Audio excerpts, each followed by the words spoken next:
मांसपेशी या मसल्स में अगर स्टिफनेस है, जकड़न है, तो उसकी क्या वजह हो सकती हैं और उसके क्या सिम्टम्स होते हैं और आगे चल के उससे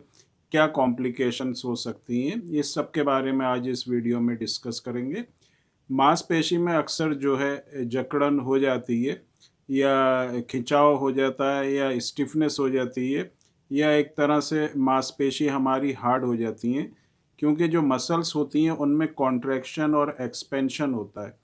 कॉन्ट्रैक्शन मतलब जो हमारी मांसपेशी होती हैं वो सिकुड़ भी सकती हैं और वो एक्सपेंड जो है वो खुल भी सकती हैं, जिससे हमारी बॉडी के अंदर मूवमेंट होती है। अगर ये कॉन्ट्रैक्शन और एक्सपेंशन की जो प्रोसेस है हमारी मसल्स में प्रॉपर होगी, तो हमारी जो बॉडी की मूवमेंट होती है वो प्रॉपर होगी। हम अच्छी तरह से अपना जो भी काम होता है वो उसको आराम से करेंगे और उसमें किसी तरह की प्रॉब्लम नहीं होगी, क्योंकि मसल्स को बनाने के लिए प्रोटीन्स की ज़रूरत होती है और इन प्रोटीन की अगर फंक्शनिंग प्रॉपर होगी, इसका जो बॉडी के अंदर जो भी सिंथेसाइज होगा वो सही होगा, तो हमारी मसल्स भी स्ट्रांग रहेंगी, हेल्दी रहेंगी, उनमें किसी तरह की कोई भी प्रॉब्लम जो है हमारे मसल्स में नहीं होगी। मूवमेंट भी अच्छी तरह से हम कर सकते हैं। लेकिन कभी कभी क्या होता है कि हमारी जो मांसपेशी होती हैं, मसल्स होती हैं, वो हार्ड होने लगती हैं,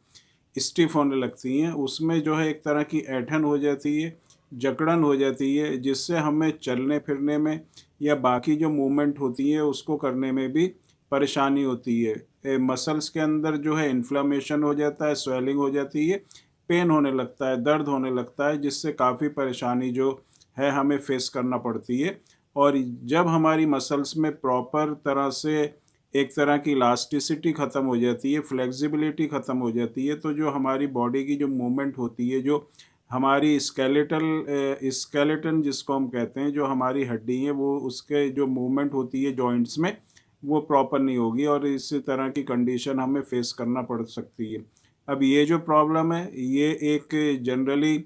किसी चोट की वजह से भी हो सकता है, किसी वीकनेस की वजह से भी हो सकता है, मिनरल जो डिफिशिएंसी होती है उसकी वजह से भी हो सकता है, क्रॉनिक डिजीज़ लंबे टाइम तक अगर जिनको कोई परेशानी होती है, प्रॉब्लम रहती है, जैसे डायबिटीज़ या दूसरी प्रॉब्लम है, टाइफाइड है, तो उससे भी इस तरह की प्रॉब्लम हो जाती है। और ये जो है इस तरह अगर इसके जो कॉज़ हैं, ये जो मैंने बताए,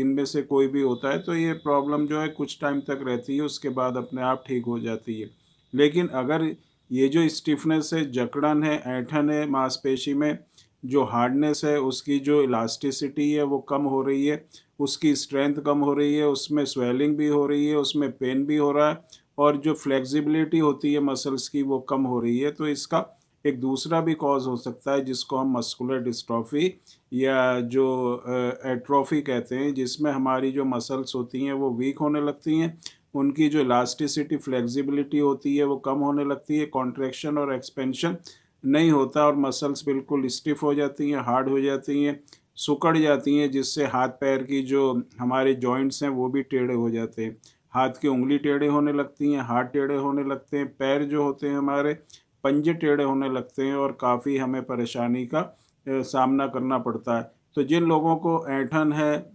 जिन लोगों को जकड़न है, स्टिफनेस है मसल्स में, तो उसका कॉज़ हमें पता होना चाहिए कि इसके पीछे क्या कॉज़ है, किस वजह से है। इसमें एक कोई माइनर कॉज़ भी हो सकता है, उसके साथ कोई गंभीर समस्या भी हो सकती है, जैसे मैंने अभी बताया मस्कुलर डिस्ट्रॉफी। अगर लंबे टाइम तक आपको प्रॉब्लम रहती है, स्टिफनेस रहती है, तो इसमें जो दूसरी प्रॉब्लम है, जो एट्रोफी होती है, उस वजह से भी ये प्रॉब्लम हो सकती है। तो इसको डायग्नोस करना प्रॉपर टाइम में और उसका ट्रीटमेंट करना जो है बहुत ही ज़रूरी होता है, जिससे आगे किसी भी तरह की कॉम्प्लिकेशन से हम अपने आप को बचा सकें और अपनी मसल्स को स्ट्रॉन्ग और हेल्थी बना के रख सकें।